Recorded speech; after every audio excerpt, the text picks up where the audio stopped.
नमस्कार मंडळी, अक्षय तृतीयानिमित्त मी बनवले उकडीचे मोदक. तर त्यासाठी आपण बनवू सर्वात आधी सारण. तर तुपात मी खोबरा आणि गूळ त्यांना एकदम मिक्स करून घेऊन एकदम आपलं सारण रेडी करायचं आहे.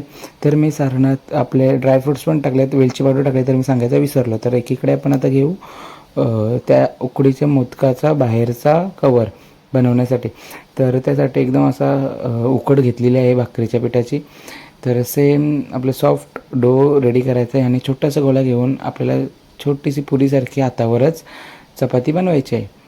तर त्याच्यात आपण टाकू आता सारण आणि एक एक पाकळी मोदकाची आपण बनवून घेऊ आणि आपला आता मोदक झालेला आहे रेडी. तर कसं वाटतं, हे सगळे मोदक एकच नंबर झालेत, त्यांचा आकार पण. आणि आता आपण ठेवू स्टीम करण्यासाठी. तर 15 मिनटानंतर आपण स्टीम करून झालेले आहेत आणि गाईज मी खाऊन बघतोय तर खतरनाक झालेले आहेत मोदक.